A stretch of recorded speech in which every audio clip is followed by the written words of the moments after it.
While the Chinese Communist Party ramps up its disinformation campaign to try to shift blame and burnish its image, we continue to see aggressive behavior by the PLA in the South China Sea, from threatening a Philippine Navy ship to sinking a Vietnamese fishing boat and intimidating other nations from engaging in offshore oil and gas development.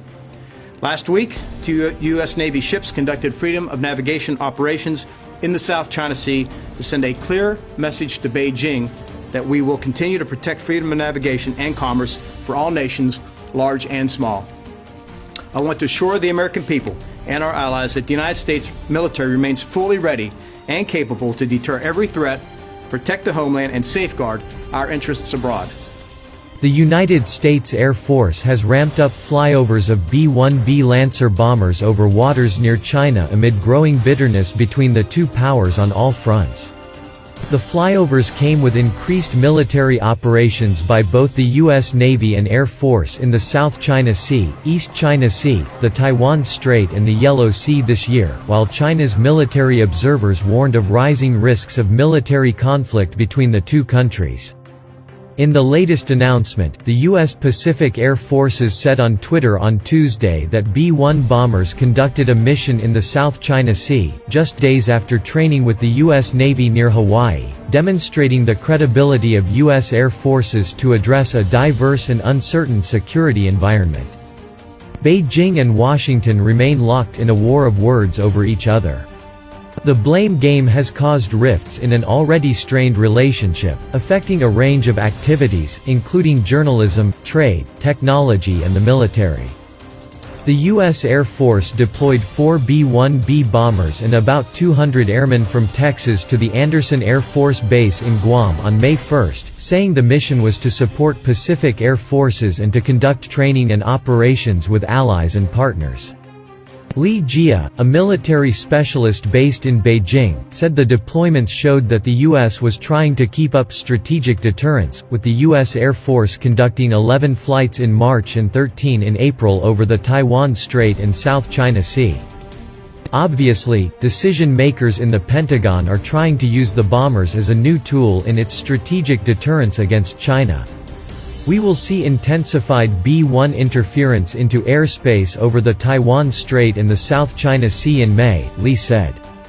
He noted that soon after the dispatch to Guam, 2 B-1B bombers flew over the East China Sea and also flew over the waters off the coast of northeast Taiwan on May 6, which he said was an indication to Taiwan that the U.S. had not given up its military influence in the region.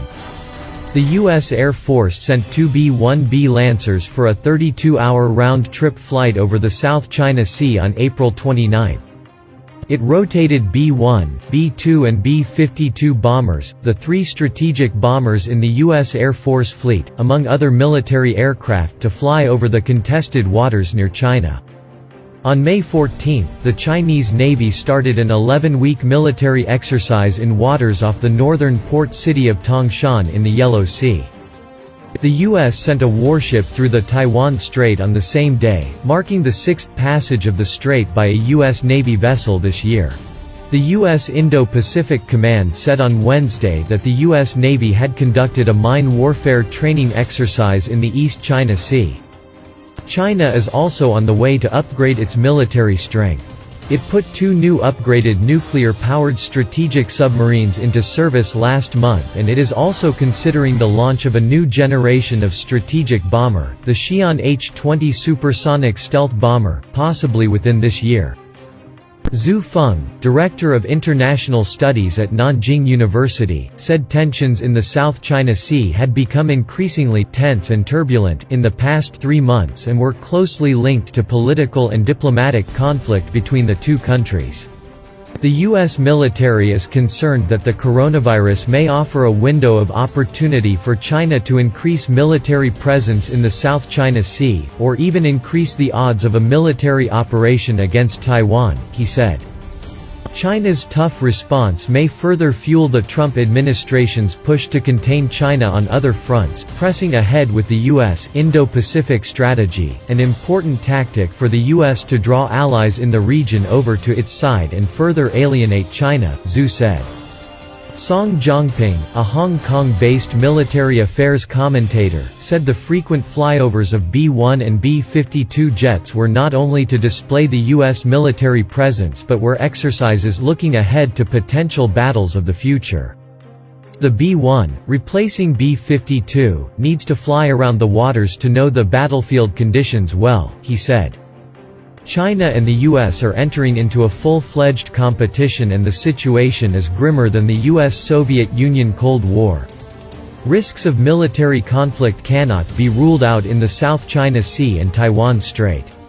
And they are increasing, Song said.